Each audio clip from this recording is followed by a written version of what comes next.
चीजें अच्छी चलने लगी थीं। इस अनजान शहर में अपनापन पाने की कवायद मैं अनजाने में ही सही लेकिन शुरू कर चुकी थी।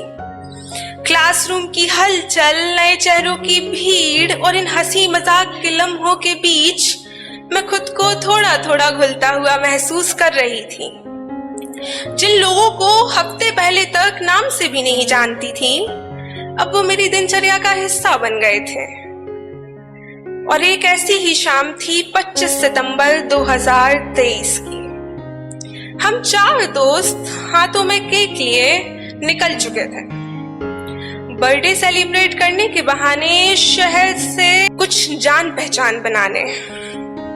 शाम हसीन थी, रात ने कब दस्तक दी पता ही नहीं चला, और इसके साथ ही इस ख्याल ने भी कि हम अपनी मंजिल से 10 किलोमीटर दूर हैं। दौड़ते भागते लड़ते झगड़ते हमें एक ऑटो में पनाह मिल ही गई। हम खुश थे और बस तोयशा के गाने गुनगुनाने की देर ही थी कि हम सब भी गाने गुनगुनाने लगे। तुमसे ही दिन होता है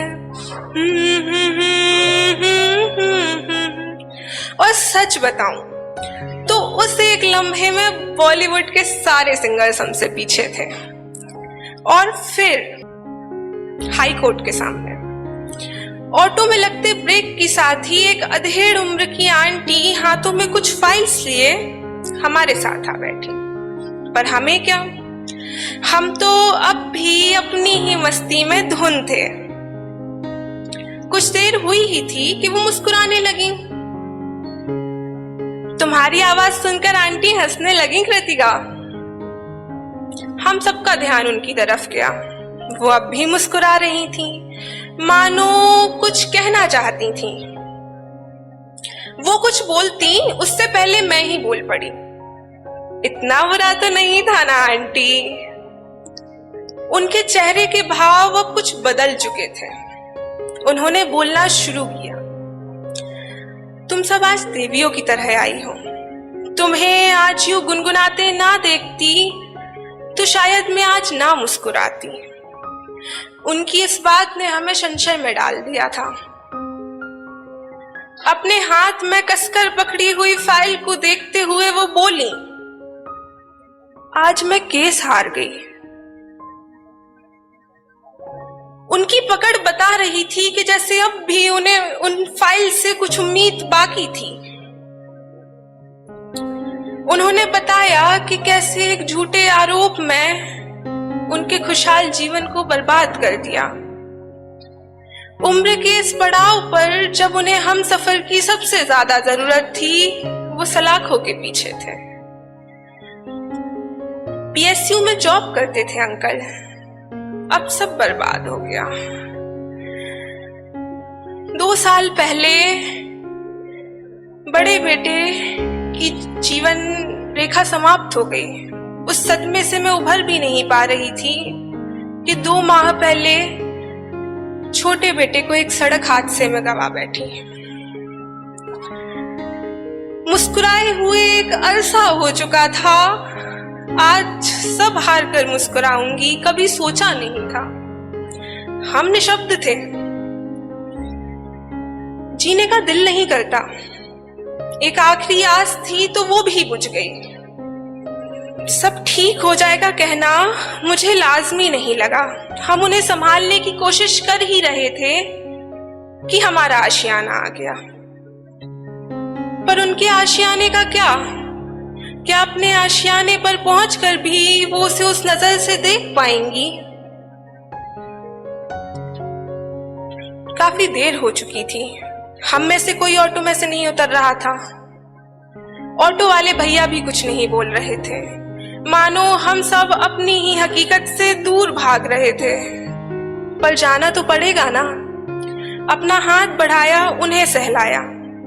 शायद उस वक्त हम वही कर सकते थे, पर उन्हें शब्दों की नहीं, साथ की जरूरत थी।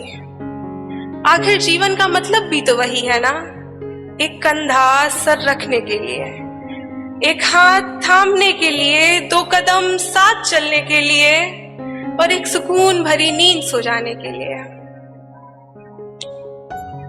थोड़ी देर में ही ऑटो हमारी आंखों से ओझल हो चुकी थी। हम अब भी वहीं खड़े थे, मानो सच्चाई से रूबरू होकर भी उसे झुठलाने की कोशिश कर रहे थे। कमरे की तरफ बढ़ते कदम बहुत भारी लग रहे थे, मगर आज बोझ कंधों पर नहीं, दिल पर था। जाते ही माँ को कॉल किया। माफी मांगनी थी, न जाने कितनी चीजों के लिए। माँ की आवाज सुनते ही दिल पर रखा बोझ आंखों से कब बह गया पता ही नहीं चला। उस रात मुझे नींद नहीं आई।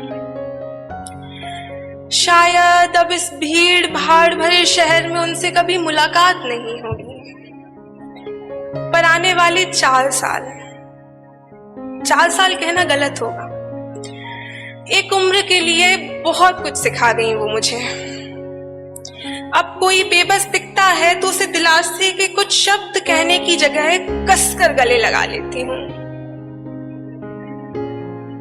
उस दिन जाना मैंने कि भगवान अगर दुख देते हैं तो उसे सहने की क्षमता भी देते हैं। उस दिन जाना मैंने कि कैसे अनजाने में किया हुआ हमारा छोटा सा काम भी किसी के सबसे बुरे दिन पर भी मुस्कुराने की वजह बन सकता है। थोड़ा गम तो हर किसी की कहानी में होता है। थोड़ा गम तो हर किसी की कहानी में होता है। कोई शब्दों में लिख देता है तो कोई आंखों में छुपा लेता है। अगली बार किसी की कहानी का एक पन्ना उधार लो तो कोशिश करना कि वो उसे पढ़कर मुस्कुराए, क्योंकि कहानी की शुरुआत से ना तुम वाकिफ थे और ना कभी अंत से हो पाओगे। शुक्रिया।